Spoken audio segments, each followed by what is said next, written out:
Welcome to our channel. ప్రస్తుతం స్టూడియోలో journalist Jagdev గారు ఉన్నారు. వెల్కమ్ చెప్దాం. హలో సార్, నమస్కారం. నమస్తే జకే. సార్, ఇప్పుడు రానున్న 2029 ఎలక్షన్స్కి జగన్మోహన్ రెడ్డి గారు కాపు సామాజిక వర్గాన్ని ముందు పెట్టి రాజకీయం చేయబోతున్నట్టు కూడా సర్క్యులేట్ అవుతుంది. సో నిజంగా అలా చేస్తే గెలుపు జగన్మోహన్ రెడ్డి గారిదే అవుతుందంటారా? మీరు వేసే జోక్ బాగుంది. ఎందుకు బాగుంది అంటున్నానంటే, జగన్మోహన్ రెడ్డి గారు మరలా వస్తారో లేదా అనే ఛాన్సెస్ చాలా తక్కువ. ఒక 2-3 పర్యాయాలు అయిన తర్వాతే, అప్పటికి ఆయన బలంగా ఉండగలిగితే, తల్లి చెల్లిని కుటుంబ సభ్యుల్ని దూరం చేసుకున్నాడు. ఎంతోమంది కీలక విజయసాయిరెడ్డి లాంటి వ్యక్తులను కూడా దూరం చేసుకున్న ఆయన నెక్స్ట్ ఎలక్షన్స్కి అనేది ప్రశ్నార్థకమైన, అది మ్యాటర్ కాదు. ఇకపోతే మీరు అన్నట్టు కాపు సామాజిక వర్గం సందర్భం వచ్చింది. ఇప్పుడు ఎందుకు వచ్చింది? అంబటికి కాపు టైగర్ అని బిరుదిచ్చారంట ఈయన. అంబటి రాంబాబుకి ఎందుకు బిరుదిచ్చారు?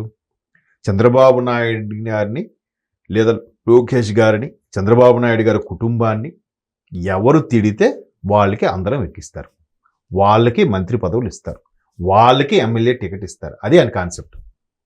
అంటే ఒక రాజకీయం చేయడానికి వచ్చిన ఒక రాజకీయ నేత తండ్రి అడుగుజాడల్లో నడుస్తూ, తండ్రి నీడలో వచ్చి ఎంపీగా ఎదిగిన వైనం, తర్వాత ఒక్కసారిగా అకస్మాత్తుగా తండ్రి చనిపోవడము, తర్వాత దాన్ని క్యాష్ చేసుకునే విధంగా పాదయాత్రలు, ఓదార్పు యాత్రలు చేయడం, దానికి నేను సైతం అన్నట్టుగా చాలామంది ఉన్నారు ఇందులో.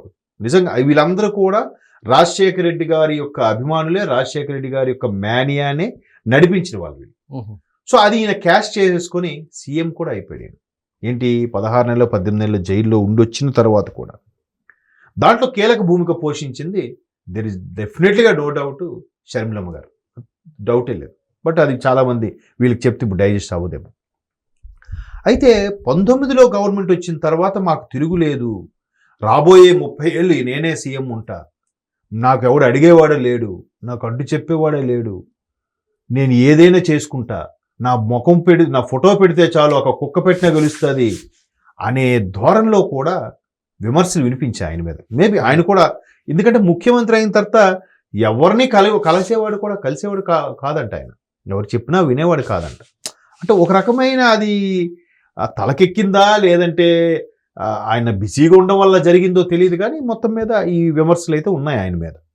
అయితే ఇప్పుడు కాపు సామాజిక వర్గంతో కలిసి మీరు 2019లో పవన్ కళ్యాణ్తో వెళ్తే బాగుంటుంది అని చెప్తే వినలేదంట.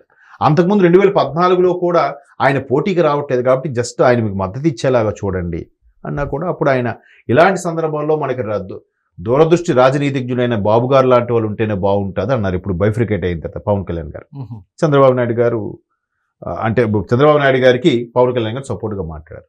19లో ఇండివిజువల్గా పోటీ చేశారు. అప్పుడు కూడా కొంతమంది సలహా ఇచ్చారట, జనసేనతో కలుపుకుపోదాం, మనం గెలుస్తాం, కాదు మనమే సింగిల్ గెలుస్తాం అన్నారు. అఫ్ కోర్స్ మేనియానో లేదంటే జనసేన వాళ్ళ క్రాస్ ఓటింగో టీడీపీకి ఇబ్బంది కలిగింది, వీళ్ళు వైసీపీ వాళ్ళు గెలిచారు.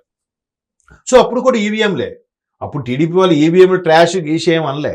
చంద్రబాబు నాయుడు గారు ఒకటే మాట్లాడారు 19లో ఓడిపోయిన తర్వాత, ప్రజల తీర్పును గౌరవిస్తున్నాం, చక్కగా పరిపాలించాలని కోరుకుంటున్నాను చెప్పి వెళ్ళిపోయాడు అంతే. ఆయన ఇంకేం మాట్లాడి, దానికి వీళ్ళు ఇంకా అరే ఈయన ఏదో ఒకటి చేయాలి, ఇరికించాలి, మానసికంగా క్షోభ పెట్టాలి, మాట్లాడించాలి, అన్ని రకాలుగా ప్రయత్నించారు. బట్ ఆయన అలాగే ఉన్నాడు.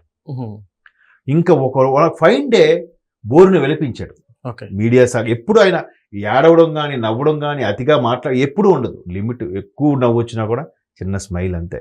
ఒక లీడర్కి ఉండాల్సిన క్వాలిటీస్ అవే. సో అట్లాంటి చంద్రబాబు నాయుడు గారిని కూడా ఏడిపించేలా చేశారు. పక్కన పెడితే మరి అప్పుడు కాపు సామాజిక వర్గం పవన్ కళ్యాణ్ గారితో ఎందుకు కలవడానికి ఇష్టం లేని వ్యక్తి ఇప్పుడు మరలా అంబటి గారిని ఎందుకు హైలైట్ చేస్తున్నారు? సరే, 24లో కాపు సామాజిక వర్గం పవన్ కళ్యాణ్ గారు, టీడీపీ, జనసేన ఒకటైపోయింది కాబట్టి దాని మేనియాన్ని తగ్గించాలని ముద్రగడ పద్మనాభాన్ని హైలైట్ చేశారు.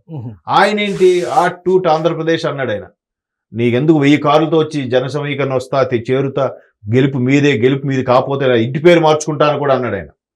ఇప్పుడు అందుకే కదా అంటున్నారు ఆయన అందరినీ, అది అంటే వైఎస్ పద్మనాభరెడ్డి అంటే ఆయన పేరు, ముద్రగడ పద్మనాభరెడ్డి కాదు, ముద్రగడ పద్మనాభం కాదు, పద్మనాభరెడ్డి ఆయన పేరు, ఆయన కాపు కాదు, ఎందుకంటే నా పేరు మార్చుకుంటాను కూడా అన్నాడు ఆయన. ఛాలెంజ్ చేశాడు. మీకు ఎన్నికల ముందు గుర్తుందో లేదు. అలాగే అంతకుముందు చంద్రబాబు నాయుడు గారు గవర్నమెంట్ ఉన్నప్పుడు ఏదైతే తుని దగ్గర ట్రైన్ సంఘటన అవన్నీ జరిగాయో కాపు సామాజిక వర్గం సంబంధించి, అక్కడ జగన్మోహన్ రెడ్డి గారికి కాస్త ఫేవర్ అయ్యింది. సరే అయింది కాబట్టే టీడీపీ అప్పుడు ఓడిపోయింది, 19లో వైసీపీ వచ్చింది. మరి ఆ తర్వాతైనా కాపు సామాజిక వర్గానికి ఊతమిచ్చేలా ఉండాలిగా. అన్ని కేడర్లోనూ అన్ని నామినేటెడ్ పోస్టులోనూ రెడ్డి రెడ్డి రెడ్డి రెడ్డి, ఎవరు వేరే వాళ్ళు చూపించండి ఒకసారి నాకు కదా, గత ప్రభుత్వ హయాంలో మీరు చూస్తే.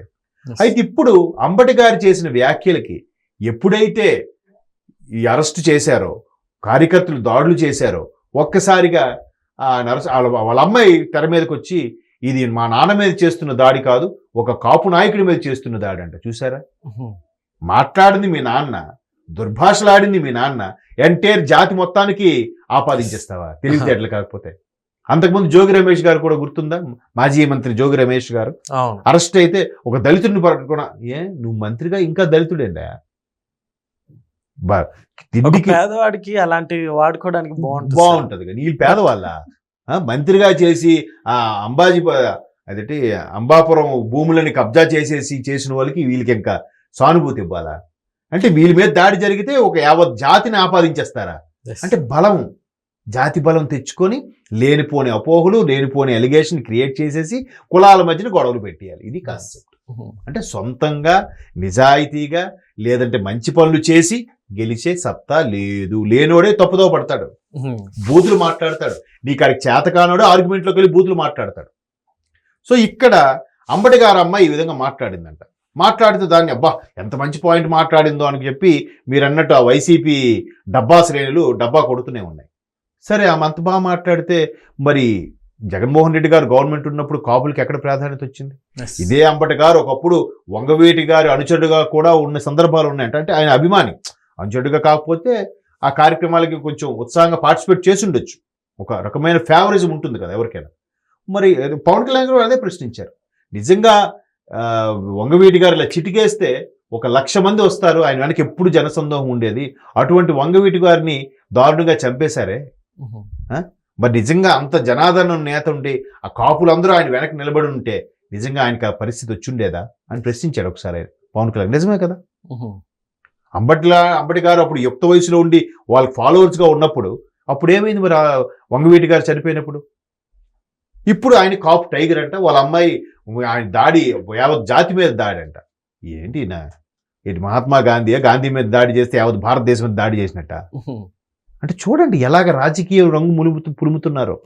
కులాలని మెన్షన్ చేసి కులాల మధ్యన చిచ్చు పెట్టేలాగా స్టేట్మెంట్లు ఇస్తున్నారు. మీరు తప్పుడు పని చేసినప్పుడు అప్పుడు గుర్తురావా మీకు కులాలు? ఇంకో ఆవిడ ఎవరో మాజీ మంత్రి భార్య, నా కొడుకు అమాయకుడు అరెస్ట్ చేశాడు అంటది. ఈవిడ ఎంపీ మిథున్ రెడ్డి గారు మదర్ కూడా నా కొడుకు అమాయకుడు, ప్రభుత్వం కక్ష సాధిస్తుంది అంటారు. ఏంటి వీళ్ళకి తెలీదా వీళ్ళు ఏం చేస్తున్నారు? ఇన్ని ఆస్తులు పాస్తులు లగ్జరీ లైఫ్ ఎలా వస్తుందో తెలీదా వీళ్ళకి? కాకపోతే ఇది ఒక వాళ్ళతో ఆడవాళ్ళతో చెప్పిస్తే ఒక సానుభూతి, ఒక రాజకీయ ఇది జరుగుతుందని ఇదొక రకమైన హై డ్రామా. చూద్దాం మరి. కాపు ఆల్రెడీ కాపుల్లో 70 నుంచి 80% ఆల్రెడీ పవన్ కళ్యాణ్ వెనకే ఉన్నారు. అవును సార్. రిమైనింగ్ ఏదైనా ఉందో అది ఖచ్చితంగా మొదటి నుంచి కూడా టీడీపీ వైపు ఉన్న వాళ్ళు ఉన్నారు. సో చూద్దాం ఇవన్నీ ముద్రగడ పద్మనాభం గారు చేసిన పెర్ఫార్మెన్సు, ఇప్పుడు మరలా అంబటి గారు చేస్తున్న పెర్ఫార్మెన్సు, ఇవి ఏవి కూడా రుచించవు. వైసీపీ కూడా జగన్మోహన్ రెడ్డి గారు కూడా మిగతా సామాజిక వర్గాలకు అంత ప్రాధాన్యత ఇచ్చినట్టు నేనైతే చూడలేదు. చూద్దాం, టైం ఉంది కదా, మనమే మాట్లాడుకుంటాం మళ్ళీ. Okay sir, thank you.